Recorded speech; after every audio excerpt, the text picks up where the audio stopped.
Howdy, folks. Happy Friday. Thank God it's Friday. We have Game 5 of the Stanley Cup Final. We'll talk about that tonight, but there are other things we'll discuss. Eck is having some electrical issues, so we're hoping that he'll be here at some point during the show. But we'll start with the pre-show. Go ahead, Ross. Yeah, so let's talk about the movie Hustle. And I'm not going to really talk about it because I know a lot of people haven't seen it yet. Adam Sandler did it. He's like a Sixers coach. I only knew about it because one day coming in for the Flyers, I came in a day after they shot like the final scenes and everything. And one of the ushers was like, "Oh, Sandler was just here." And I'm like, "Oh, didn't even know he was doing a movie." So it just shows you the lag time because this was like in the middle of the hockey season, I want to say. But Netflix, obviously quicker than, regular movies. So not that much lag time. But at any rate, there is a scene in the movie where he's showing off. Sandler is, working for the Sixers. He's showing off dunks for Dr. J, and they're all on the Sixers. And so my issue is, and I get it, for the theme of the movie, he's a Sixers guy, fine. But if you're showing your daughter dunks for Dr. J, then you got to go to my Twitter page and see the foul line dunk that he did in the slam dunk competition in 1986 in the ABA. The sad part is I can't show you a lot of in-game dunks from Dr. J in the ABA because, like, on YouTube, there's not a ton. Sandler could have, gotten them if he wanted to. He's got the money. And here's my basic premise, and I'll kind of back it up a little so Kevin can hear it. But, if you're going to show the best of Dr. J's dunks, then you have to include that one from the ABA. It would be like me saying, here's the great Wayne Gretzky, and I'm showing him from the Kings on. It's pretty much the same way. Or when he was 17 with the Indianapolis Racers or something like that. Yeah. So that was the only thing. It was just like, and I'm not mad at Adam Sandler. He's my age. He's probably seen Dr. J do those dunks in the ABA. What I'm mad at is the NBA sort of like brainwashing people over the years. So that's two generations of fans that have never seen some of these great dunks of Dr. J when he was really younger. And even more dynamic, if you can believe it, because what you saw, in the Sixer championship and stuff was great. It was phenomenal. He was better than that. And unfortunately, a lot of that doesn't exist. It's almost like the NBA has just wiped it out. Well, yeah. I mean, unless I'm wrong, I think when the ABA folded and he went to the Sixers, he was like 26 or 27. So at least 27. His young years when, Michael Jordan was a different player post retirement and then coming back than he was, previous. I mean, he was a dunker and he was a much more well-rounded player in his second incarnation than he was in his first. In his first, he was just exciting as all hell. But yeah, no. I mean, Russ, honestly, until I watched that, I had never seen. See, I figured that. Now, Kevin, you seen that, the 76 ABA all slam dunk competition with like Dr. J and Artis Gilmore and I think David Thompson and. Yeah, no, I was well aware of what Irving was doing. I don't remember whether I saw that specifically, but he was the first guy that I can remember that was a windmill jammer and the 360 going around. And, the other thing I remember, Sports Illustrated did a story about David Thompson that may have been right about this time and how his vertical jump was like I read about it. Yep. 48 inches or. He was picking off quarters off the top of the backboard. Right. Yeah, just how strong. But I think Irving sort of brought I don't know if it's credibility maybe to dunking. I think he did. I think that's right on. Yeah, because I think before then it existed, but and I also don't think that players who could dunk saw it with the same showmanship that Irving did. Right. And I think that really sort of added an entertainment value to the NBA because I think people thought is, what kind of game is this going to be where they're just dropping the ball in that Wilt could just basically drop it in the cylinder. And then they realized, dunks can be exciting if you, give it a little effort. So the thing that when I watched it, I was a little kid, like not little, I was, 10 years old, whatever. Actually at that point I was 13. What I didn't remember, Kev, and this was striking to me, and Mike, you probably noticed this, was how far back Dr. J was. He was all the way past half court, almost the top of the key on the other side before he started his ascent. I didn't realize he was that, like, even the TV crews had to move back because he needed like a takeoff ramp just to go that high in the air from the foul line, which was crazy. Yeah, and I wonder too, and I could be completely wrong on this if there's anybody out there who, because I wasn't a huge, I was a casual sports fan of the NBA and the ABA, but I paid attention to it, and now we have, like we were talking yesterday about the Phantom second base force out and so forth. Well, the idea that you get an extra half step once you turn pro in basketball, I feel like it started in the ABA with guys like Irving. It did. I think it did. I think that's fair because there was Irving, Thompson, there was Marvin Barnes, Bad News Barnes, they used to call him. All these guys were high wire acts, and they certainly weren't going to hold them back by calling traveling all the time. Like, I get it. But it's not to the degree it is now either. Yeah, and I also think, just as a side, Bad News Barnes, I believe he signed with Buffalo. Yes. And, well, I only bring that up because a guy that I work with at USA Today, who was the TV guy, Rudy Martzke, I believe was the general manager of when they signed Bad News. Really? Yeah, I think so. You have to look that up. He was certainly a general manager in the ABA, but I thought he signed Bad News Barnes, if I'm not mistaken. Yeah, in the ABA, I think he was on, like, the Spirit of St. Louis. So... in the ABA? Well, maybe that's where Rudy was then. Okay. I mean, that's my guess. Again, I was like a 10, 12, 13-year-old watching that. Yeah. But that's what I remember. But Rudy Martzke was definitely a GM in the ABA, and I thought he signed Barnes wherever he was. Yeah, I'll look that up while we get started here. I was going to bring something up, Russ, but thankfully I looked more into it. There was a list put out there of the acts that were eligible to be inducted in the Rock and Roll Hall of Fame. That didn't mean that they were the nominees. And the list of the eligibles, and none of these artists, and I'll just give you like a couple just to give you a taste of who is eligible, because I think it's 20 years that they have to be in 20 or 25. Yeah, there's a certain time limit. Okay. Again, it's my quibbling. It's the Rock and Roll Hall of Fame. It is not the Music Hall of Fame. It is not the Hip Hop Hall of Fame. It's the Rock and Roll Hall of Fame. And if I know. But okay, Destiny's Child, Black Eyed Peas, Puff Daddy, Missy Elliott, Hanson, Limp Bizkit. None of them. Limp Bizkit was close to rock and roll, Mike. Oh, no. I'm saying none of them should be in the Rock and Roll Hall of Fame. Limp Bizkit just sucks. They're rock and roll, but they suck. I'll give you one thing to your point instead of reading a list. When I was in Tampa, on one of my Uber rides, I'm in there with a guy who's about 30 years old, and he was playing Aqualung. And he goes, these lyrics are amazing. I'm like, well, those guys are not in the Rock and Roll Hall of Fame. And he goes, really?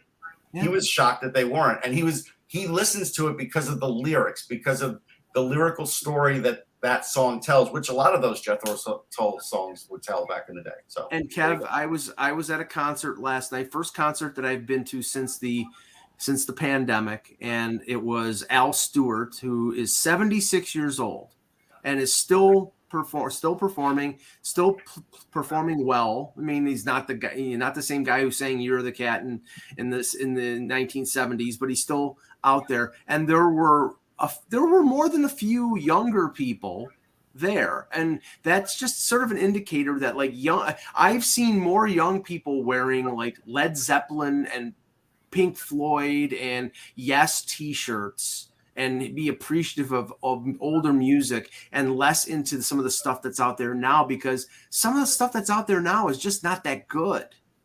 Yeah.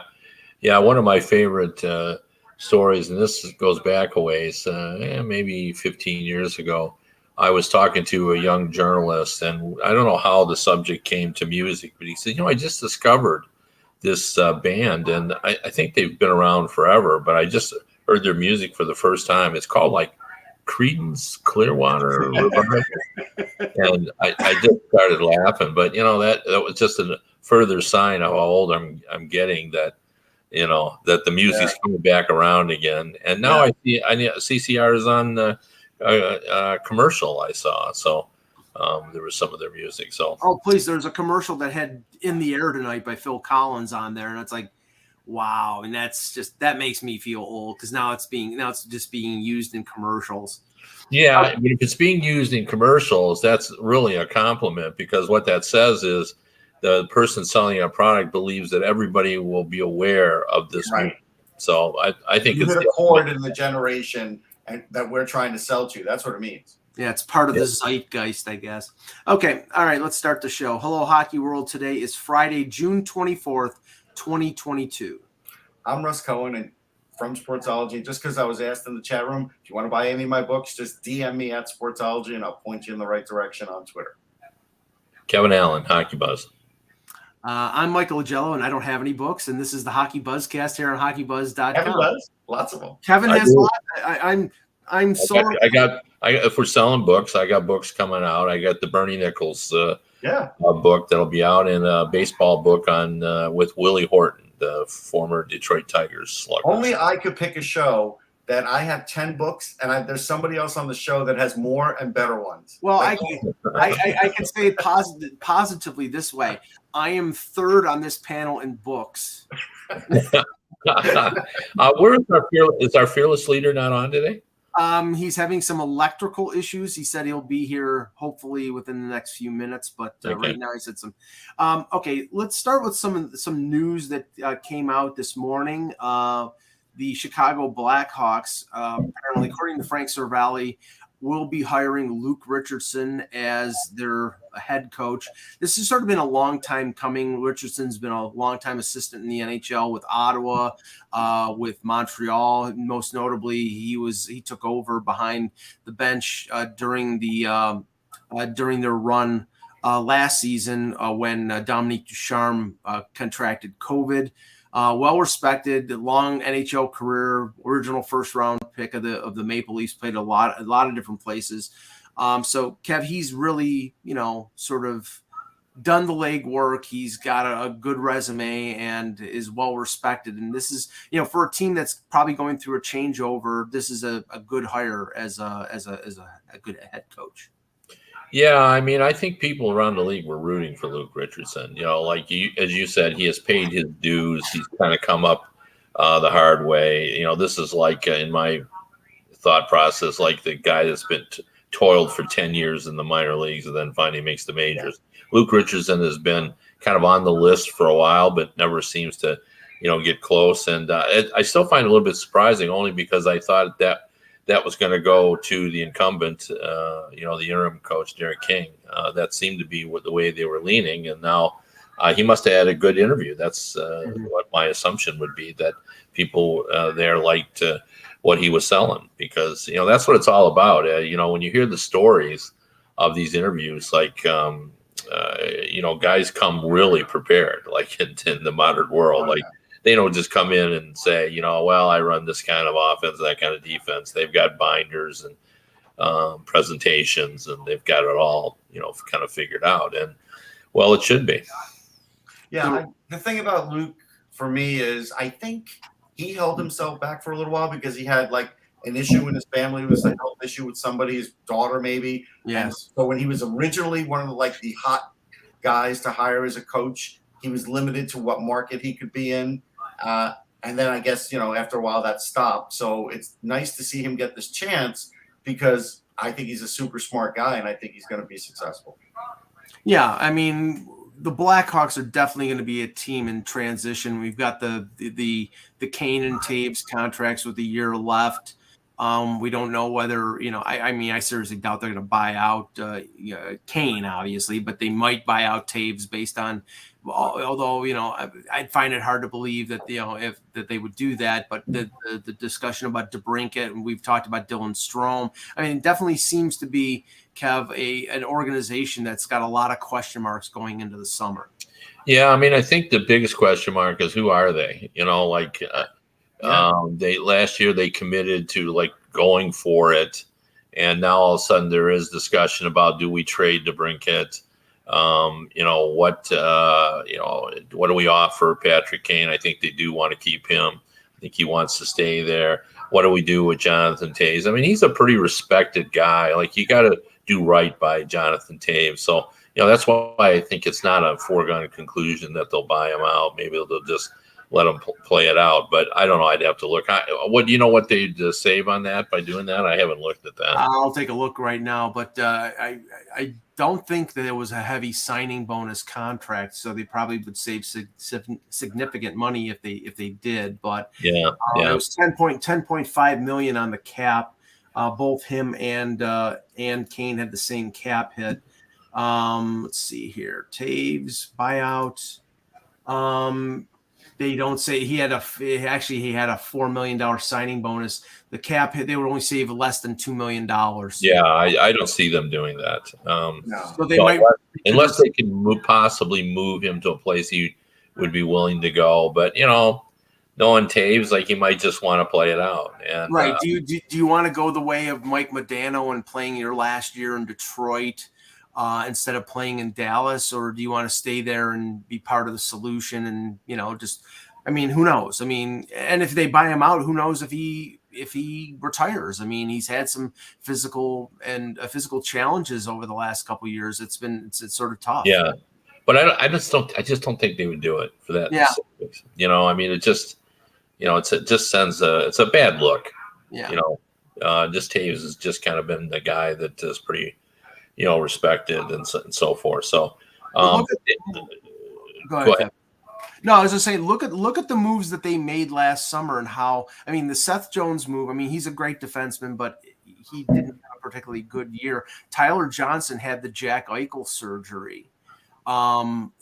Most of their moves didn't turn out well. Marc-Andre Fleury, they ended up flipping. And then everything that happened, off the ice was, unfortunate. So it really, that organization looked like they were going to try to challenge for a playoff spot, and it went completely wrong. This isn't uncommon, though, like in this league now. Like, if you look at the Flyers, the way they're going to sort of forge ahead, they're going to try and do what the Blackhawks did, and in a year, they could be in the exact same spot the Blackhawks are in now. And that's what happens to teams that are sort of in that gully and have to decide on what they're going to do. It's never an easy decision, but again, if the Blackhawks would have decided 2 years ago to do it, they'd be halfway through it at least. I think the issue for them is, though, they don't want to get back to the attendance of the Kyle Calder era Blackhawks when nobody was showing, because there's still a risk. I think they still fear that the attendance will drop tremendously, and so I think that's part of it. Yeah, it's the same family. The Wirtz family's still there. They remember, that, and.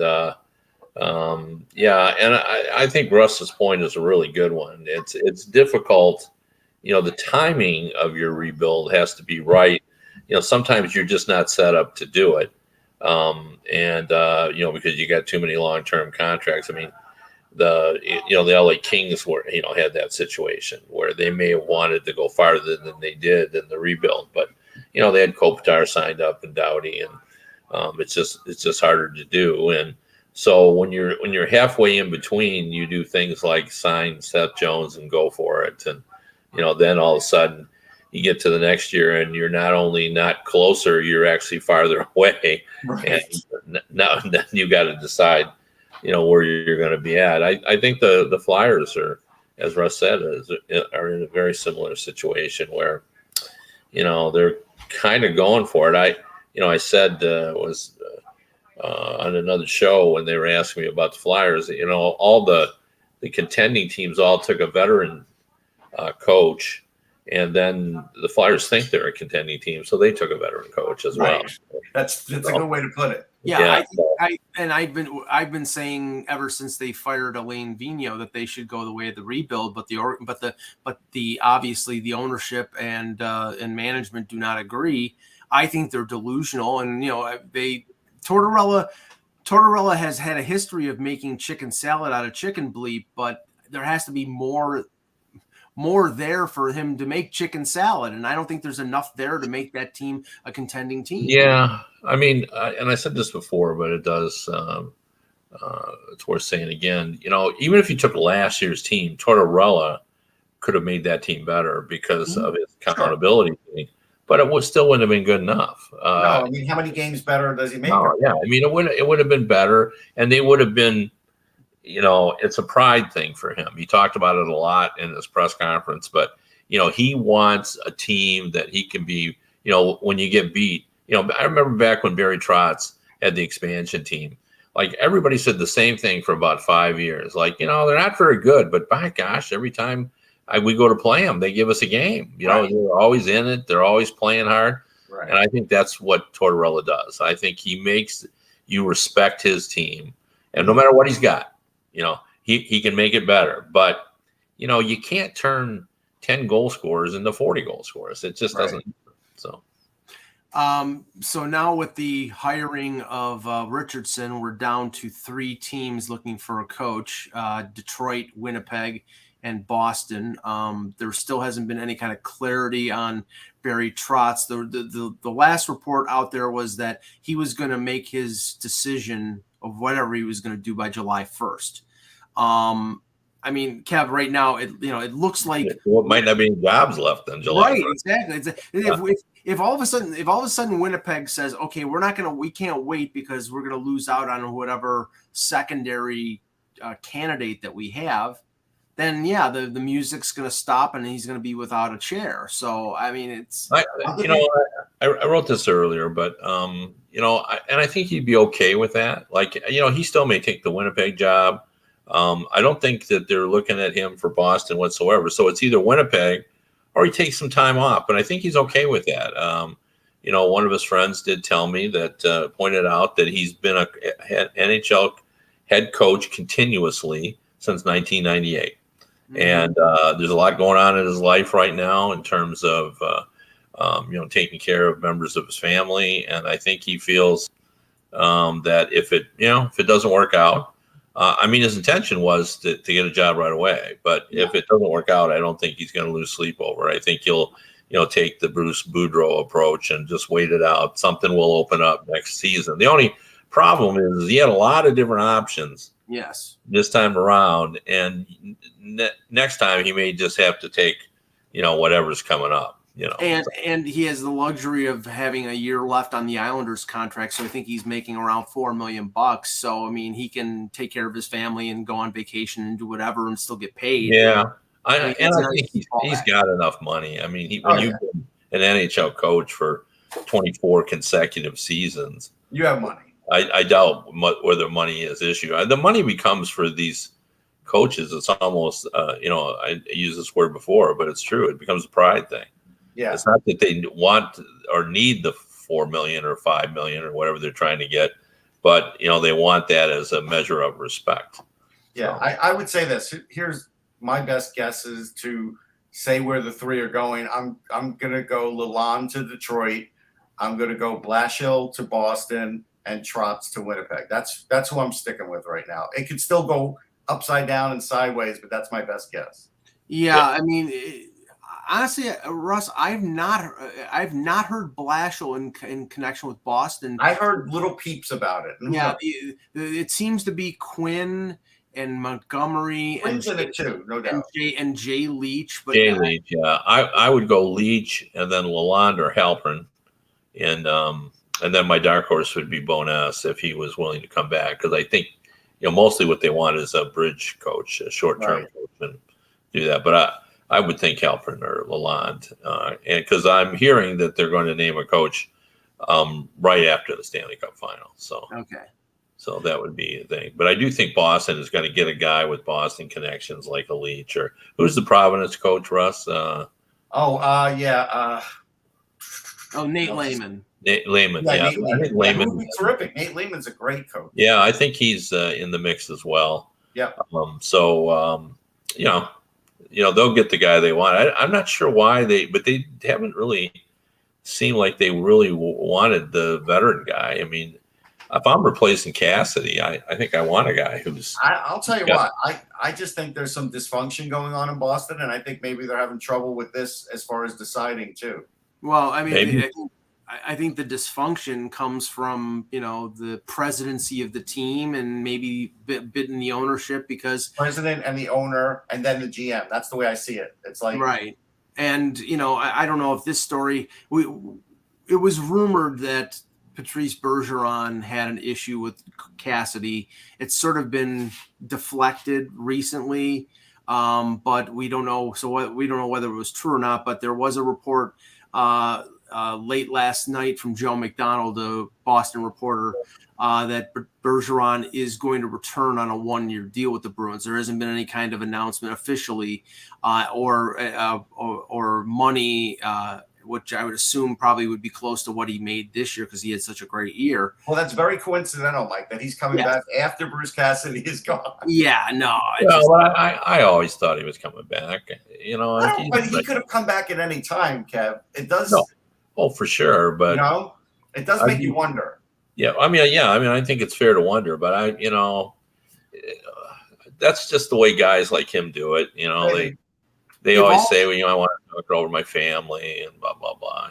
If all of a sudden, Kev, Bergeron signs the 1-year deal, Krejci comes back from the Czech Republic, and Pasternak signs an extension, then that there was something going on. Pasternak's deal was supposed to be with management, not with right. It was supposed to be with the Sweeney, but I think because Sweeney walked away or didn't offer Krejci, but they bring Krejci back, then it's like trying to get back in Pasta's good graces. So who knows? But some of that story didn't make any sense because they were also reporting a story that Pasternak was recruiting Krejci, trying to get him to come back, and so if it was that he wasn't going to stay, if Sweeney was staying, why would he get Krejci to come back? So I don't know. Yeah, there's reason for skepticism there. So there's weird things going on in Boston.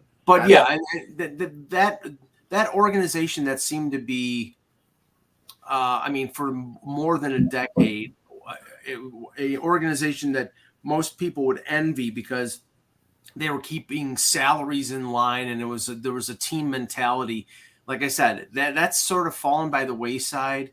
They let players leave. They didn't want to pay them. Then they paid Charlie McAvoy, who deservedly is getting paid over $9 million. But all of a sudden that sort of broke the seal in a sense because, okay, if you're going to pay McAvoy, I want to get as much money as I possibly can.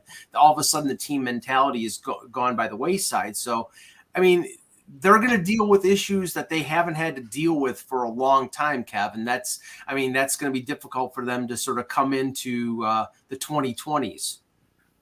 Yeah, no doubt, for sure. But, it's a good organization in terms of, tradition and so forth, and it's almost self-sustaining. So, we'll kind of see where it kind of goes from here, but it's really kind of hard to get a handle on, what exactly the game plan beyond the season is. Yes. Some other news, it was reported by, it was a story on NHL.com that the Nashville Predators, according to David Poyle, have offered Filip Forsberg an 8-year max deal. There was no specifics in terms of how much. Obviously, they're not going to negotiate in the media, Kev, but I would find it hard to believe that if they're offering an 8-year deal, it's probably one of these deals where they want, like Landeskog's deal, where they want to spread the AAV out a little bit, and it's not going to be as much as Matt Duchene or making, I think, $9 million, or Yossi making $9 million, or Johansson making $8 million. And I find it tough to believe that Forsberg would accept that. He won't. Like, he's made it clear to them that he won't. So it sounds to me like if they're suddenly revealing they're offering an 8-year deal, that they're already starting to spin for their. I think they're going to be trading a draft pick to somebody for the rights of Filip Forsberg. Yeah, it could be. They'll get a third-round pick from somebody. I think that's just so insulting. I wouldn't even bother. It could be a third-round pick, Kev. You might as well. Well, I guess, but I just when it gets to that, it's just embarrassing. It's or even the sign and trade option, Kev. At a certain point, last year the Leafs went through it with Zach Hyman. It's like, okay, we offered you an 8-year deal for what they could offer. He wasn't going to take that. That's fine. He should go out and make as much money as he can. He was going to go to Edmonton. Everybody knew he was going to go to Edmonton. Edmonton could only sign him for 7 years. So the Leafs offered to sign and trade him, but they wanted like a second-round pick or something significant. And Edmonton said no, and the Leafs said, okay, well, enjoy that increased cap hit. Have a nice day. I mean, if a team wants to spread the AAV out over 8 years, then they're going to probably have to give Nashville more than just a compensatory pick. They're going to have to give them something that's worthwhile. But I mean, honestly, I would. That's the horse is out of the barn in that respect. You want Forsberg. That's what you really want, and you have to pay him. Yeah, no, it is interesting. I also have always been amazed by the mentality of NFL fans versus NHL fans, and it's really how they've been trained. In the NFL, we're just accustomed to players leaving, and right. And in the NFL, fans say, what are you going to do? You had cap problems. What are you going to do? And they lose their guy. And we don't say that in the NHL. The fan base gets mad when you lose players.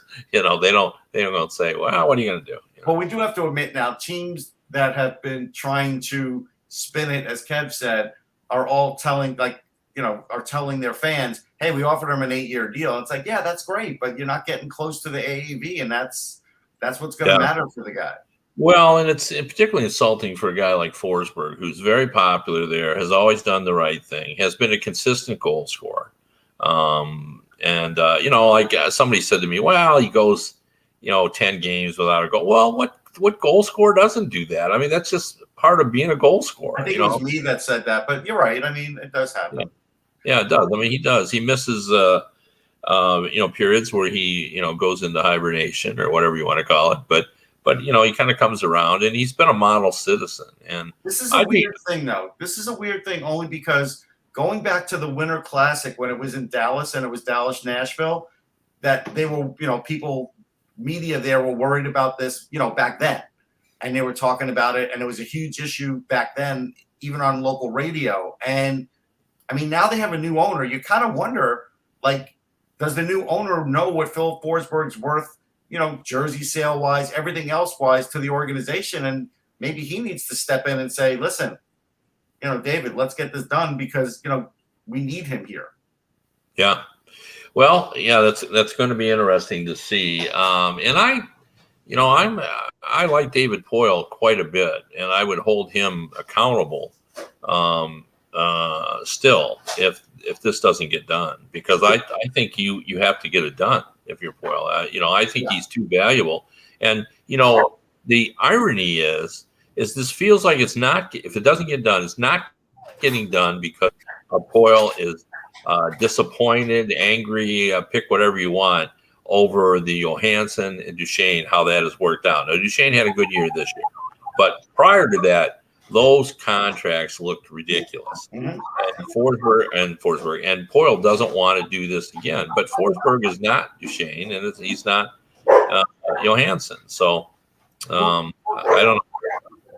This is the interesting thing about this whole situation, because I just looked it up on Cap Friendly. They have $21 million in cap space. They have no players right now. Saros is locked up for 3 years. Yossi's on a long-term deal. They've signed Ekholm. Luke Cunning's a arbitration eligible RFA. So is Tanner Jeannot has a year left in his contract. But most of their key players, except for Forsberg, are signed for longer than a year or two. So right now, Kev, it doesn't look they want to even get close to the cap ceiling. They have enough money. Yeah, they do. Because they're going to be in the free agents. They're going out to get a defenseman. I mean, Poile's even talked about that he wants to get another. I got breaking news. Okay. This is bad news for Flyers fans. Joel Farabee is out 3 to 4 months. He just had surgery for a cervical region this morning. So disc replacement surgery in a cervical region this morning. So that's number 3 for disc replacement. Yeah. Apparently. Apparently now it's acceptable. Replacement today. Yeah. Apparently now it's acceptable, but Ack, yeah. So I mean, okay, yeah. Nashville is probably out there looking for defensive help, but it does look like they have the budget to. They do. Yeah. Yeah. I mean that really is the issue. I think he really doesn't want to put him higher than Yossi. Yeah.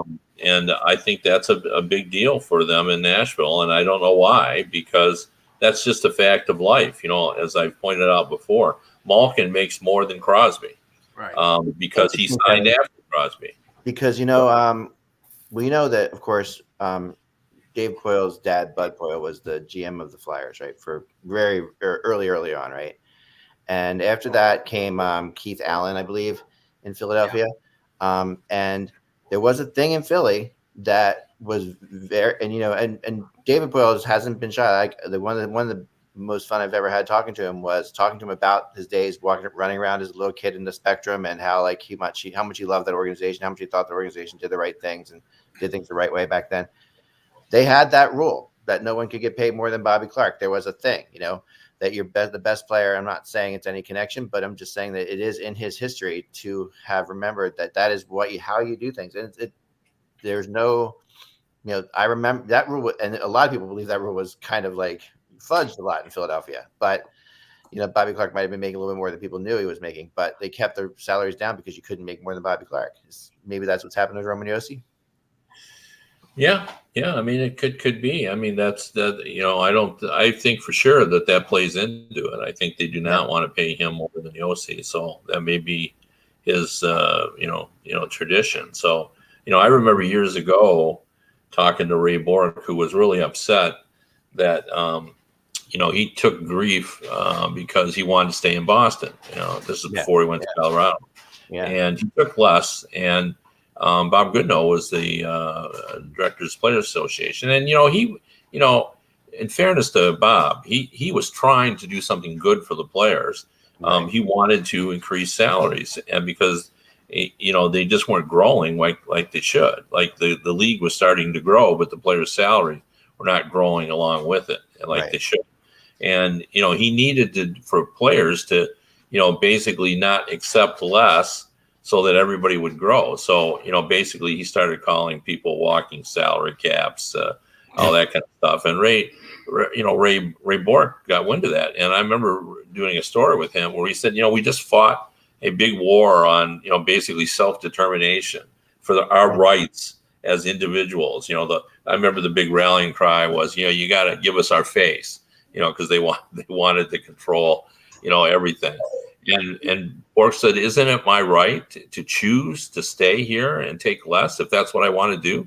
Am I forced to go elsewhere or, so that everybody else can do better? Why do I have to do that? And I thought it was an interesting argument at the time. But it is, and the better compensated players have. I don't know what is going on in my backyard. I apologize. My dog just came in like Timmy had fallen. Was that Timmy had fallen down the well bark? It looked at me like come quick now, come hither. It's like that Lassie feeling. And my little dog who never barks anything. So I'm gonna be right back, guys. I got to figure out. Okay. We had a big tree go down, and that's why I was late for the show because we had no power. I'm guessing one of these power people is in my backyard and we're freaking out. Figure what's going on. Right back. Cool. Sorry. No problem. All right, so we haven't touched on the Stanley Cup final, sort of burying the lead, and Russ was down in Tampa for games 3 and 4. Now we have game 5 tonight in Denver. Actually, I'll start with Russ because you were at the two games. Mm-hmm. We well covered the controversy on the Kadri, too many men, and Russ, I talked to you after the game, and Tampa sort of calling a team about too many men in the ice penalties is sort of like, stop. Pride wolf. Yeah, exactly. It's a sort of, I was going to use a historical reference, but it's like, but yeah, I mean, it's a little ridiculous. So the fact that, clearly in game 4, Colorado was the better team. Yeah. I mean, I pointed out in pregame, like on Twitter, what Kucherov couldn't do. And he was pretty limited. He had one good shot in the game that hit the crossbar, but he's not shooting with the same speed. He can't shoot a one-timer. He was grimacing a little bit. He's got some sort of aura and something like that. But I did hear off the record that there's a lot more injuries to Tampa than we know of, than even that what we've guessed or surmised as fans and media. So they are really banged up. And I'm sure there's a little bit of banged upness, for lack of a better word, on Colorado.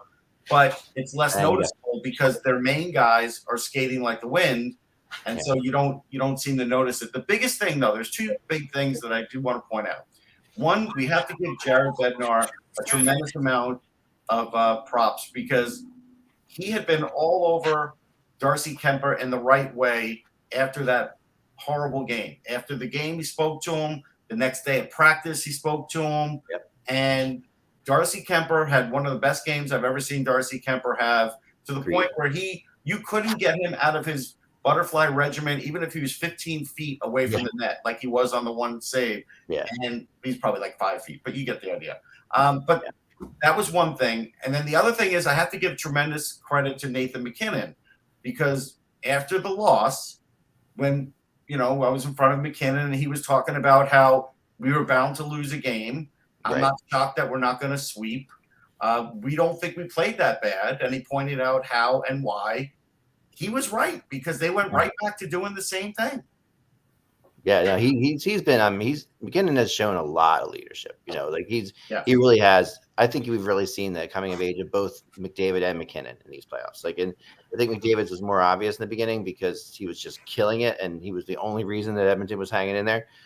But MacKinnon's done it all. He's playing defense. He's kidding people. When he's not scoring, he's still making things happen. He's still such a nuisance that you have to watch every second that he's on the ice. It's just he's such a factor, and he's coming into these press conferences, probably with a little bit what he's doing in the locker room, which is just straight up, calmness, like a real straight ahead thing. And I think Kevin, I think that we're, and even think, like I said, are we in the is the 3 M's, McDavid, MacKinnon, Matthews, and now I'm going to call it the 4 M's, Makar. Are these 4 M's, have they all come of age in these playoffs a little bit, Kev? For sure. And I think your point about leadership is really right on, particularly with McDavid. And, you're still seeing it too. What's happening. I read a story just yesterday about, if they can't get Kane, who can they get? They're already thinking in those terms and giving McDavid the kind of player that he wants. He clearly has seen how his life is better when he has someone like Kane. So I think that was important, and I think they now have established in Edmonton that they've got to bring him into the tent and let him know. And I think MacKinnon all throughout this season has been the kind of leader you want. He's been. And it's not surprising because he and Crosby are buddies, but he's been a Crosby-style leader in terms of, saying the right things, being involved with his team, away from the ice and on the ice, and then, leading by example. 34, and I think it's up to 35 more shots than anybody else. That we were talking. That's astonishing. Yeah, it's really remarkable. But I did want to talk a little bit. Russ made just a really great point, and I saw someone say this on Twitter, and I thought about it, and he was right, where he said, when we're analyzing this series, we keep trying to explain why Tampa Bay is losing instead of just overflowing about how great Colorado is. Yeah. And I think that's true. Russ just pointed out about, Bednar's work and getting Kemper squared away and MacKinnon's work. But that's been going on with everything with Colorado. All their players are playing at an extremely high level. I mean, this is an incredible team, and this is going to end up, and while we're busy trying to analyze what's wrong with Tampa Bay, this is going to end up being one of the most incredible performances by a team en route to a championship that we've seen. They've lost few games. I don't know. What will we say that they've won 11 of 12 periods, 10 out of 12? Something like that. Is about right. Yeah.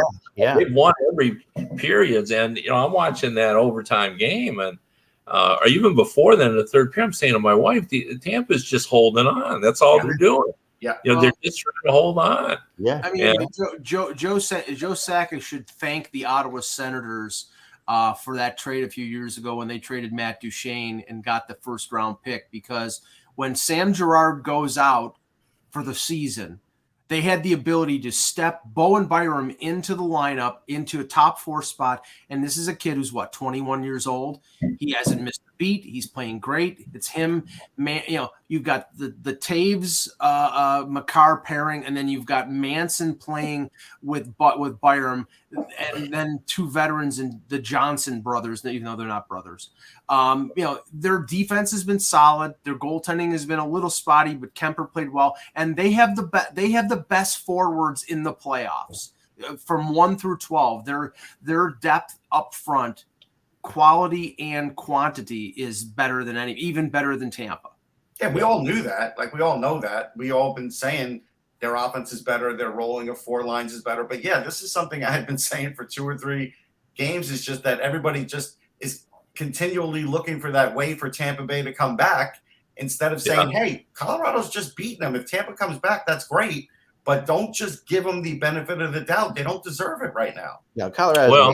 And the other thing, that we never, and I don't mean to take anything away from them by this, but every team that wins the Stanley Cup gets a few breaks along the way too with their scheduling. Sure. And there's no question that that crazy thing that happens on the last day of the season that gives them Nashville versus Calgary was like a big deal, because remember, Calgary and Colorado had this big bloodbath of a game. Mm-hmm. So they end up getting Nashville, who they take care of really easily. Then of course, it would have been Dallas. It would have been Dallas, who would Ottinger. That would have been an issue, because Ottinger showed what he could do. So he would have been, and Dallas always played them tough. Dallas always played them tough, and the other team that always played them tough was Minnesota, who gets knocked out by St. Louis. Right before that happens, and then Edmonton, who has a relatively easy route there, to get there. It hasn't played anybody like Colorado by the time they get there. Now, of course, they're playing the Stanley Cup champions, who are just beat the hell up by. And I'm not saying that any of those are reasons that they're winning a Stanley Cup. I'm just saying it always has to be taken into account. You're doing just what the fan on social media said. You're looking for reasons why. No, I'm not saying that's why they're winning, but I'm saying it's worth noting that every time a team wins, and you're right in everything.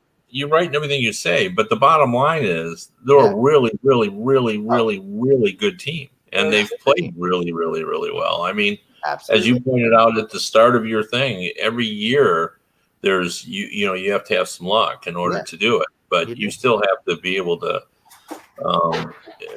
function and execute, and they've done all that. I mean, they've been just so impressive all the way through, and I think some of this. The emphasis on Tampa is the fact that I think people are rooting for Tampa. I think people enjoy, saying, hey, I got to see the Tampa Bay Lightning run. And I think people wanted to see them get 3 in a row. And I think people are disappointed that Colorado is just taking them to the woodshed. So, yeah.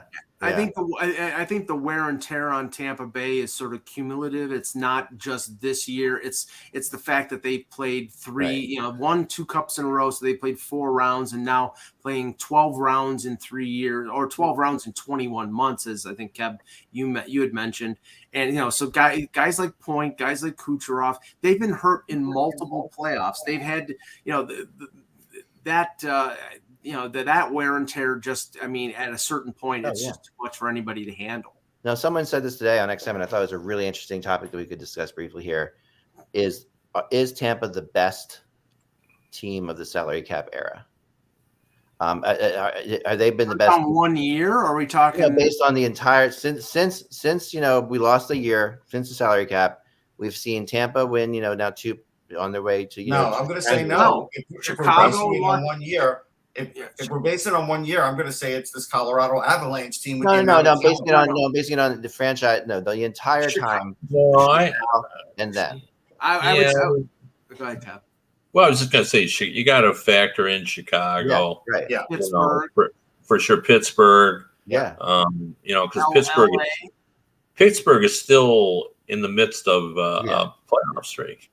So Pittsburgh is damn impressive as well. They are Yeah, impressive. so- The Chicago fell off, but Chicago won 3 Stanley Cups too. So Yeah. there's, Right.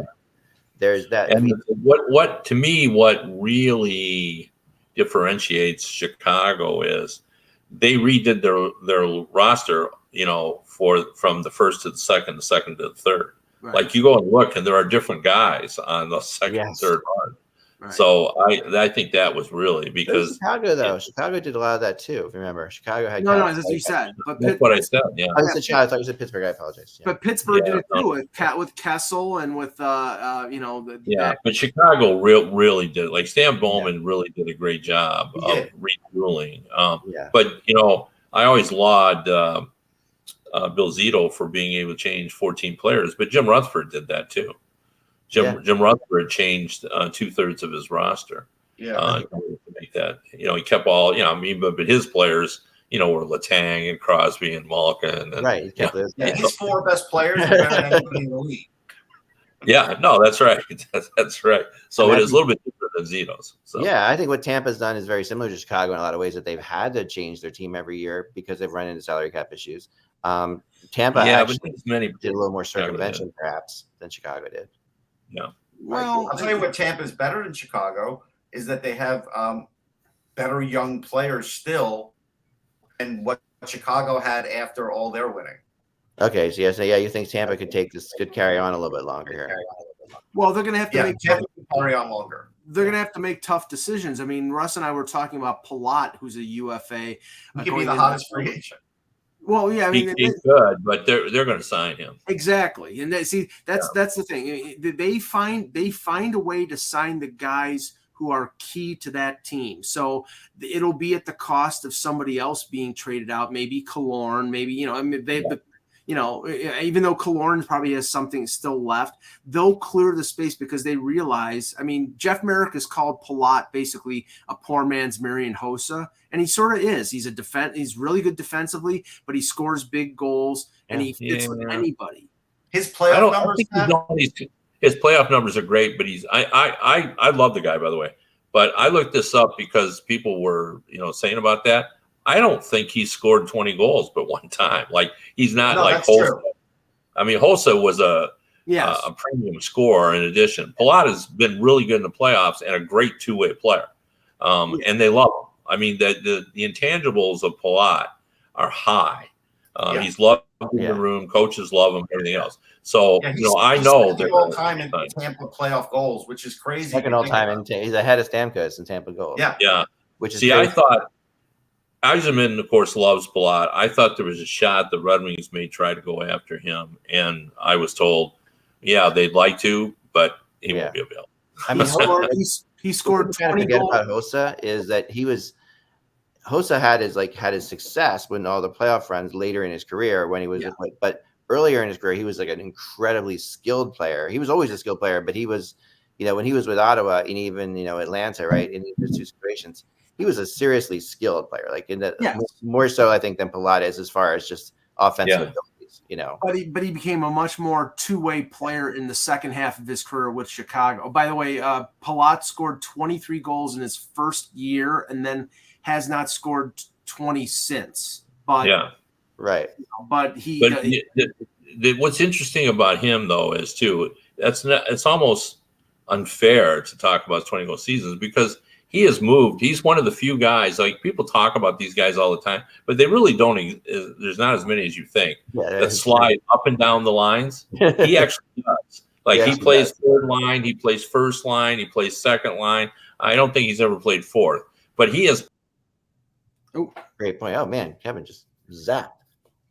Nah, he probably hit the wrong button. When people get zapped that quickly, that often. That was interesting. No, but he's right. I mean, and I do think that this Palat is a lot like the latter day Hossa, but it's not really like Hossa's whole career, which is no. A playoff scorer than Hossa. I mean, Hossa was a top end NHL scorer. Yes, in Ottawa.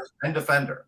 But in Ottawa, he was more of a pure scorer, and then he went to Atlanta, and then he went to Detroit, and only when he went to Chicago did he become more of the Selke trophy winning Hossa. It was not in Ottawa. In Ottawa, he played with Spezza and Alfredson and Danny Heatley. He was a scorer. Yeah, yeah, definitely. I mean, here's the crazy thing about Palat. I wrote about this the other day on Sportsology. His career shooting percentage in the playoffs is 16%, but he's had 2 years already of 24 and 25% too. That's nuts. I mean, that's just really great. Kevin, sorry, you got someone. Yeah, I wondered if somebody didn't pay the bill or something. Bizarre. Someone in the chat said you were I got a Thanos snapped. I thought you were Thanos snapped. That was pretty funny. You were just sniper. Yeah, there's somebody. Yeah, well, it said that I've been suspended from my really. Oh, that's Mike's fault. That's Mike. No, it's not. Don't blame me. They actually did say that, but it seemed to be an error because all of a sudden I got words on my screen. Like you were there and I was talking, then it's all of a sudden there's words. So, wow, that's craziness. All right, well. Hey, before we go, I wanted to talk just real briefly about the column I wrote. I want to get draft coming up, and I wanted to do. I actually went through for those who hadn't read the column, and I didn't want to take the recent years drafts because it's unfair because a lot of those guys haven't developed. So I went all the way back 6 years. I went 2016 back to 2006. I looked at 10 drafts, and instead of just saying if you play one game, you made the NHL. I said you got to play 200 games, or you have to be a goalie that's played in the top three. So some goalies I counted that had played fewer than thing, but they've been in the mix as a top three goalie.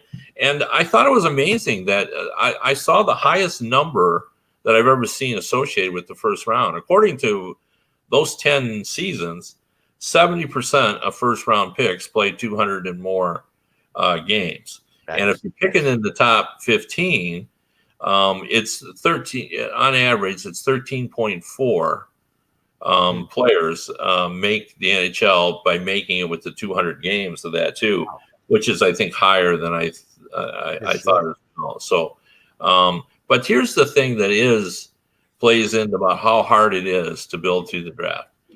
Over those 10 years, it varied between 44 players to 58 players played 200 games in the entire draft. So what that really means is the average was 50.5 that players that come out of each draft. And back then there were 210 players selected. Now, of course, there's 224 because we have 30 teams. But what that means is that you can go into the draft and expect to get, you can go into 2 drafts and expect to get 3 players every 2 years out of the draft. Yeah. Wow. Well, that's why they do say, like, if you get 2 every draft, you're doing well. Like that's what the hope is. Yeah. But that's pretty amazing. Given the fact that millions and millions and millions of dollars are spent scouting and doing all that. But the only thing is, Kev, you're given the right average, and then there's those teams that are on the high end of it. And then, of course, there's the teams on the low end of it, and that's how some of these other teams that are on the high end of it can stay, ahead of the pace because of the low end teams. Yeah. Well, and it was really it's 1.68 players per year. Yeah, per draft. Yeah, per draft, right? That's a great. I mean, it is interesting in a lot of ways because to me, what that shows is, some of these guys who I've talked to people who don't believe in the draft picks are that important, and we've always had this discussion. Go ahead, Kev. You locked up there for second, Kev. Yeah, you're locked up again. Gee, what's going on with Kevin today? Yeah, I don't know what's going on. The starting gave me the message, but it backed off. So the other thing is I didn't include this in the story, but I thought this was kind of fascinating. Because pretty much after the third round, everybody should just go home. 4, 5, and 6 and 7 are just it's like 3 players, 4 players, 5 players. So mostly, you're thinking 25 players are going through this, and they're not going to get anybody. And really, the third round is not anything to brag about either. Well, it's funny because how often do we say, he was traded for a third round pick, even or a 4th round pick? Usually all draft picks that are traded for at the deadline, at least for big players, are always 1st or 2nd round picks. They're never, you never hear 3rd round picks. See, now if the Rangers had done that, Mike Dunham would still be their goalie and they wouldn't have had Lundqvist. Yeah. But well, I mean, you're always going to find somebody, but for sure. But goalies too. I did note while I was doing this. This is really unscientific, but even though we don't see a lot of goalies going in the first round, I've seen in the 10 years I looked at, the second round and even into the third round, you find a lot of goalies. You don't see any goalies from fourth on. So that's interesting. Cards are very rare, very rare. At least in those 10 years. I once talked to an agent who said that he thought as important as getting drafted high. He said getting drafted in the first or second round does put the pressure on the team to give you a longer look. He said it gives the team has to pay more attention. They've used an asset that they consider valuable. But he said I'd always rather have my guy drafted into the right situation than the right round. Yeah. He said that's the thing that people just have to remember, that a player drafted into the right kind of coach or a situation where he's not just going to be up against classic other competition. And perfect example, like I brought this up before, but like Kimmo Timonen drafted to the LA Kings at a time when the Kings had tons of defense, couldn't get anywhere with that, drafted there, doesn't make it through, and then ends up becoming a star in Nashville where he has the opportunity. It feels like so much more even about opportunity than anything else. That just feels like what it's about, Look, I can tell you, I won't say what teams and what players, but how many times I've been at the draft and said, I'm glad this guy is going to this team. Going to that particular team, right? Because I'd be worried if he didn't. Well, in pointing out that it was 70% are going to play, there's still going to be 10 teams that aren't going to get anybody out of the first round. Right. But what that also says too, and I did mention this, the more picks you have, obviously your odds improve. So that there is something to, stockpiling draft picks, because all you want to spin at the roulette wheel. That's really all you want. How many spins does the roulette wheel do you get? But don't take all defensemen like the Islanders did. It didn't turn out well. See, that's the thing. Sometimes, and with the classic example is the Boston year, right? When Russ has talked about, they could have smothered that. They could have killed 3 draft picks in a row, right? Like, and it was just, and sometimes I do think that draft picks in a row can be slightly detrimental to a team. Like it feels to me like that they if you have 2 draft picks in a row, you're going to take that second pick. You're going to take a little bit more of a chance on it, maybe because you just right. But they took a chance on all 3. The only one who was not the chance was DeBrusk, and I think he was the last one. But he was a low end. The funny thing is, Jake DeBrusk was on the low end of most everybody else you would have drafted in that spot. Zach Senyshyn, who they drafted with one of those 3 picks, because I was following that draft particularly, closely. He was supposed to be a 3rd round pick, and they took him in the teens. Yeah, somebody obviously stepped up and said, "I want Zach Senyshyn over Kyle Connor." Like, why? Who knows? Yeah, well, it's like no lawyer said either, argued the facts or, argue the character, and if that doesn't work, pound on the table. Well, that's the way it is with the draft. It is. No, that's exactly it. Check out Kevin's article. It's in my thought right now on Hockey Buzz. It comes out every Thursday / Friday-ish, and it's definitely I want to task the readers out there with, we need a name for it, Kevin. Like we're saying on Kevin's notebook. I just it's not like the 31 thoughts, obviously, that's been taken, but it's along those lines where it's a bunch of, if you read it, it's a bunch of different concepts. And it's kind of a 1970s style, notes that don't fit into a real story that maybe make you think. I mean, like this week I have who was the shootout king in terms of who's the best at the shootout, and maybe you'd guess at O'Shea, you'd be right. But then I also added some people that maybe you wouldn't get, or the fact who's the best goalie against a shootout, because I can tell you won't guess that who that is, because it was shocking to me. You got to go read it and check it out. It's really worth reading. And so anyway, guys out there, we need a name. We need a name for it. So put in the comments on YouTube. Throw your name, the ideas for Kevin's weekly name, because I think it's so great. And I want to have an equally great name. All right, that is all the time we have for today. And remember, folks, tonight is the big night. And will we be? There's a really good chance when we talk on Monday, we're gonna have a Stanley Cup champion, unless this is going 7 games. And then the fun begins. Because then the fun begins. But it's we Friday and Sunday, games 5 and 6. Quick show of hands on who thinks it ends tonight on the panel. Kevin thinks it ends tonight. Oh, Yep. Russ, you don't think it ends tonight. Yeah, I just think weird circumstances. Cooper's going to get in the heads of the referees, and we're going to get another game. I'm with you. I think that's interesting. All right, so 2-2. We'll see where we are. Remember, folks, without the buzz, it is just hockey. We will talk to you all on Monday.